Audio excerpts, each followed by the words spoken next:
Ya, shalom sahabat yang terkasih dalam nama Tuhan Yesus. Puji Tuhan kita bertemu kembali dalam kasih-Nya.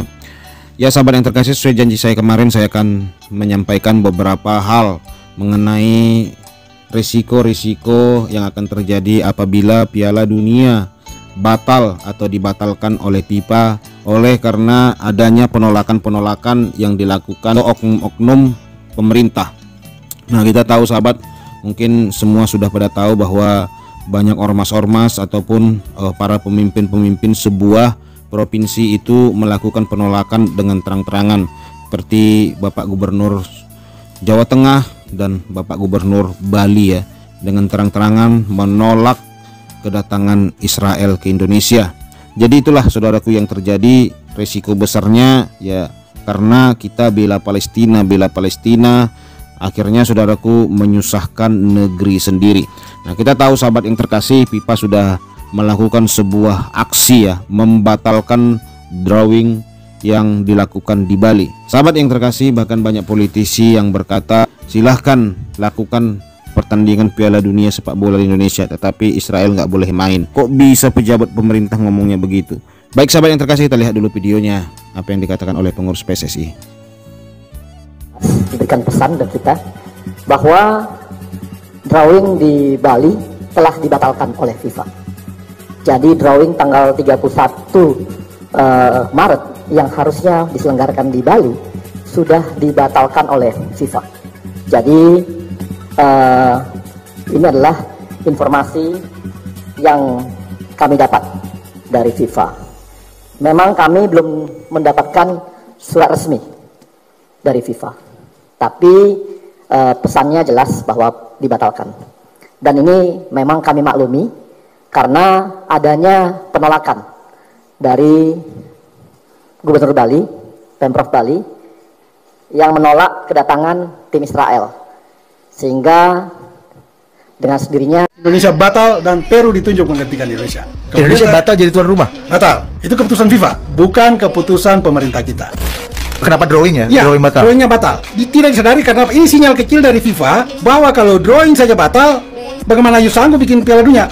Mengapa drawing batal? Karena tuan rumah Bali tidak welcome terhadap kehadiran Israel.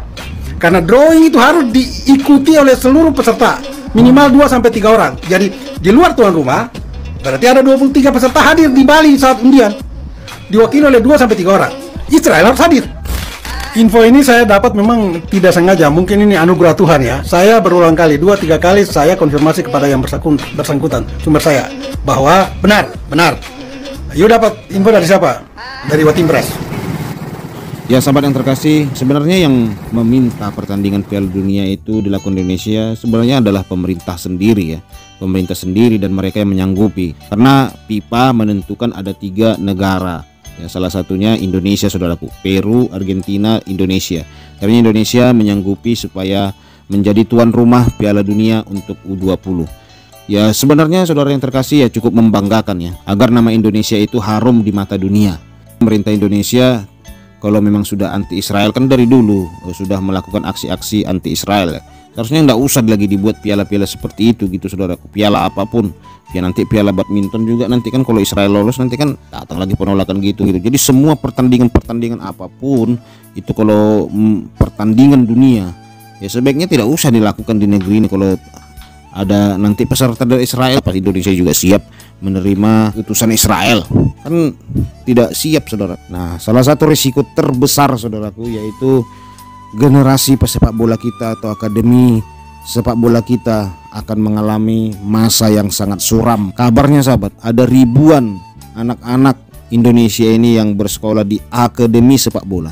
Bayangkan masa depan mereka akhirnya disuramkan oleh sudrun-sudrun ini sahabat. Mereka yang menyuramkan masa depan anak-anak bangsa ini yang mengharapkan penghasilan atau masa depan mereka atau cita-cita mereka dari pesepak bolaan saudara. Breaking news, PSSI umumkan bahwa jika Indonesia batal menyelenggarakan Piala Dunia FIFA U20 2023 ada 9 sanksi dan dampak kepada Indonesia. Pertama, Indonesia akan dibekukan oleh FIFA. 2, Indonesia bisa dikecam oleh negara-negara lain karena tidak melaksanakan amanat FIFA. Ketiga, Indonesia tidak bisa mengikuti kegiatan yang berhubungan dengan kalender FIFA. 4. Indonesia tidak akan memiliki kesempatan kembali untuk dipilih FIFA menjadi tuan rumah ajang olahraga. Nah ini saudaraku, ajang olahraga ya. 5. Indonesia akan dicoret sebagai kandidat tuan rumah Piala Dunia 2034. Federasi Olahraga Dunia akan mempertimbangkan untuk tidak memilih Indonesia sebagai tuan rumah pesta olahraga termasuk Olimpiade. 7. Indonesia akan dikecam karena bertindak diskriminatif mencampur adukkan olahraga dengan politik. Ke-8. Pemain, pelatih, wasit, klub, dan masyarakat kehilangan mata pencaharian dan 500.000 orang lebih terdampak langsung karena sepak bola Indonesia terhenti. 9. Timnas U16, Timnas U19, Timnas U20 tidak boleh ikut serta dalam ajang sepak bola internasional jika FIFA membekukan PSSI dan berdampak kehilangan potensi ekonomi hampir triliunan rupiah. Jadi dampaknya cukup besar sahabat, bukan main-main sahabat, bukan hanya tolak Timnas U20 Israel, tolak Israel, aman semuanya. Itu kan menurut perasaan sudrun-sudrun ini ya. Padahal mereka tidak memikiri dampak yang begitu besar buat generasi Indonesia ini. Bahkan saya melihat ya, ada di media sosial itu, para sudrun ini seenak udelnya aja ngomong, ya biar saja ditolak. Emang gue pikirin, yang penting kita tetap jalankan akidah.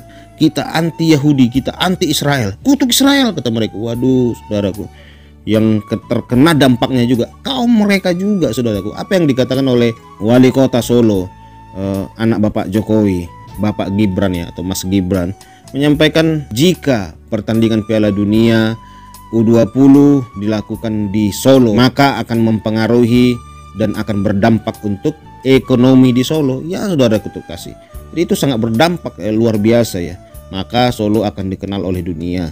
Nah kalau ada penolakan begini maka Indonesia akan dikenal oleh dunia bahwa Indonesia ini ternyata rasis, Indonesia ini ternyata diskriminatif. Nah itu yang akan dilihat oleh dunia karena sudah pernah terjadi. Apalagi sepak bola adalah salah satu olahraga terpopuler di dunia dengan fans yang sangat banyak di dunia sahabat. Jadi memang sepak bola ya adalah olahraga paling populer, paling banyak fansnya. Jadi jelas begitu terjadi FIFA membatalkan bahwa Piala Dunia U20 dilakukan Indonesia dan memindahkan Piala Dunia U20 ke negara lain, maka dampak ke depan bila Piala Dunia U20 dibatalkan oleh FIFA, maka itulah yang saya katakan tadi, yang saya sampaikan tadi, resiko-resiko terbesar akan terjadi di Indonesia apabila Piala Dunia U20 batal dilaksanakan di Indonesia.